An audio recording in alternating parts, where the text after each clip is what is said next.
এগুলো সবকিছু আমাদেরকে অ্যাপ্লাই করেন, দেন আমরা একটা করে সফটওয়্যার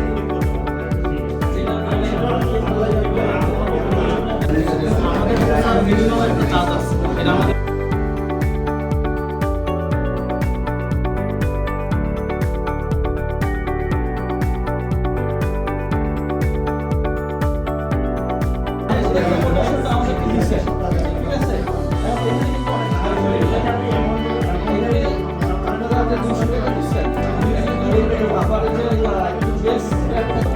ধন্যবাদ স্যার।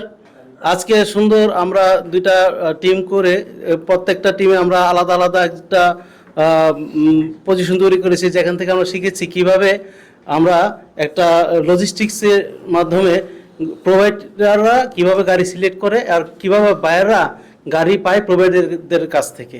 তো আমাদের এটা হচ্ছে, আমি একটা গ্রুপের আন্ডারে ছিলাম, সেটা হচ্ছে সততা এন্টারপ্রাইজ। হ্যাঁ, আর সার্ভিস প্রোভাইডার হিসেবে ছিলাম।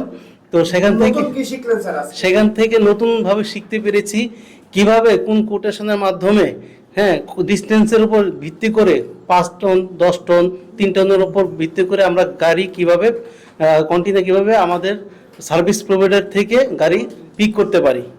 হ্যাঁ, সেটা আমরা মার্কেট যে প্লেস আছে, মার্কেট যে প্রাইস আছে, সেটার উপর ভিত্তি করে আমরা খুব কম সময়ে ভালো প্রোভাইডারের কাছ থেকে সেটা পেতে পারি।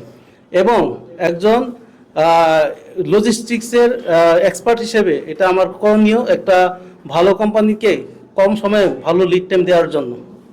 হ্যাঁ, সেই ক্ষেত্রে আমাদের এটা এই আজকের যেই গ্রুপ সেশনটা খুব কাজে দিয়েছে, আমরা অনেক কিছু শিখতে পেরেছি।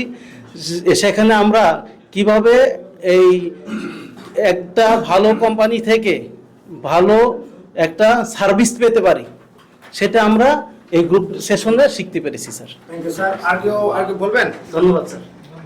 আপনি বলেন। হ্যাঁ, বলেন। আসসালামু আলাইকুম। আজকে যে আমরা গ্রুপ স্টাডিটা করলাম, এর মাধ্যমে আমরা ব্যক্তি জীবন এবং পার্সোনাল লাইফেও আমরা করতে পারবো। এখন দেখা যাচ্ছে আমরা একজন কৃষক যদি হয়ে থাকি, তাহলে আমার পণ্যটা আমি আরেকজনের সাথে কিভাবে নেগোসিয়েশনের মাধ্যমে যে তার কাছে আমি এটা প্রোভাইড করতে পারি, সেটাই হচ্ছে আমাদের এখানে শেখা হলো। এখানে যদিও আমরা ফর এক্সাম্পল একটা ট্রান্সপোর্ট নিয়ে কাজ করলাম, আসলে ট্রান্সপোর্ট না, এখানে আমরা ব্যক্তি লাইফে যার যা কিছু আছে। এখন আমরা কেউ যদি ব্যবসা শুরু করি, আমরা যে পণ্যটা নিয়ে ব্যবসা করব, সেটা নিয়েই আমি যখন একজন বায়ারের সাথে এটা নিয়ে নেগোসিয়েশন করব যে হ্যাঁ আমার এই রেট লাগবে, এইভাবে আমি দিব, এইভাবে করব, সেটা আমরা করতে পারবো।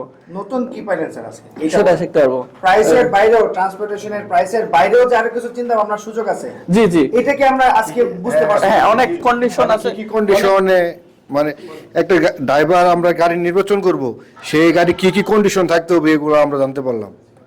আচ্ছা আচ্ছা, কি কি দু একটা কি পাইলেন? হ্যাঁ, নতুন বেলা আমরা গাড়ি হলেই নিব না, সেই গাড়ির কাগজ ঠিক আছে কিনা, ড্রাইভার ঠিক আছে কিনা, তারপরে ওনার গাড়ির ফিটনেসটা ঠিক আছে কিনা, ঠিক মতো সে পৌঁছে দিতে পারবে কিনা, এগুলা আমরা টোল খরচ কার, তারপরে একটা ড্যামেজ হলে কে নিবে, ড্যামেজটা কে নিবে, এগুলা স্যার